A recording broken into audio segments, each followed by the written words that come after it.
పార్వతీదేవి శివుడి యొక్క సహధర్మచారిణి. మన హిందూ ధర్మంలో ఒక ప్రధాన దేవి. ఆమెని శక్తిగా దుర్గా, మహాకాళి, అన్నపూర్ణ వంటి రూపాల్లో పూజిస్తారు. పార్వతీదేవి భక్తులకు ప్రేమ, శక్తి, ధైర్యాన్ని ప్రసాదిస్తుంది. ఆమె శక్తి, త్యాగం మరియు స్త్రీ శక్తికి ప్రాతినిధ్యం. కానీ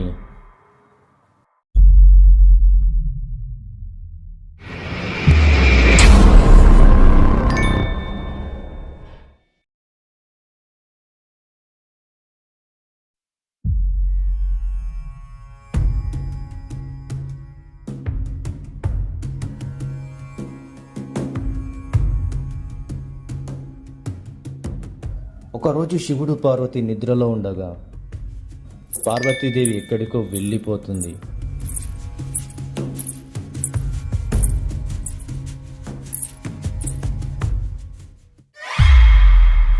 కాసేపటికి శివుడికి మెలకువ వస్తుంది.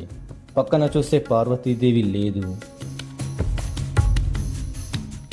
శివుడు చుట్టుపక్కల వెళ్ళి వెతికి చూస్తాడు, కానీ ఎక్కడా కనపడకపోవటంతో తిరిగి వచ్చి నిద్రపోతాడు.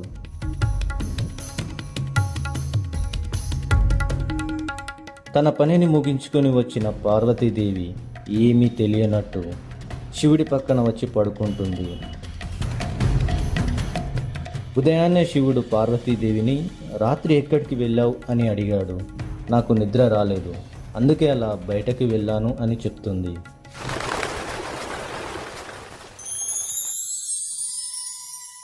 ఇలా మరుసటి రోజు శివుడికి నిద్ర రాలేదు. అప్పుడే పార్వతీదేవి ఎప్పటిలా నిద్ర లేచి అక్కడి నుండి బయలుదేరింది. కానీ పార్వతీదేవికి తెలియకుండా శివుడు వెనకాలే వెళ్తాడు.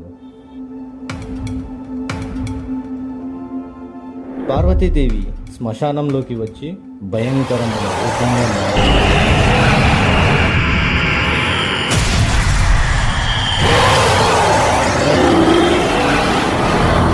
అక్కడున్న శవాలను తవ్వి ఆ భయంకరమైన రూపంలో ఉన్న పార్వతీదేవి వాటిని తింటుంది. ఇది చూసిన శివుడు ఆశ్చర్యపోయాడు. తన ప్రమేయం లేకుండానే పార్వతీదేవి ఇలా చేస్తుందని తెలుసుకున్నాడు. పార్వతీదేవిని ఎలాగైనా ఇందులో నుండి బయటకి తీసుకురావాలని ఆ పార్వతీదేవి వెళ్ళే శ్మశాన దారిలో లోతుగా ఒక గుంతను తవ్వి దానిని కప్పేస్తాడు. మరుసటి రోజు పార్వతీదేవి శ్మశానంలోకి బయలుదేరింది. శివుడు మళ్ళీ వెనకాలే వెళ్తాడు. అప్పుడే పార్వతీదేవి ఆ గుంతలో పడిపోయింది. వెనకాల వచ్చిన శివుణ్ణి చూసి ఆశ్చర్యపోయి పార్వతీదేవి క్షమించమని కోరుకుంటుంది. తన ప్రమేయం లేకుండానే ఇలా జరుగుతుంది అని బాధపడుతుంది ఆ పార్వతీదేవి. అప్పుడే శివుడు, నిన్ను ఇలానే వదిలేయను, నీలో ఉన్న ఆ రాక్షస గుణాన్ని వదిలేస్తేనే నిన్ను తీసుకుంటాను అని చెప్తాడు. అప్పుడే పార్వతీదేవి అలాగే అని చెప్పి, ఈ గుంతలోనే ఈ రాక్షస గుణాన్ని వదిలేస్తాను, నన్ను పూజించే భక్తులకు ఎప్పటికీ మంచే చేస్తాను అని ఆ రాక్షస గుణాన్ని అక్కడే వదిలేసి పైకి వచ్చింది పార్వతీదేవి.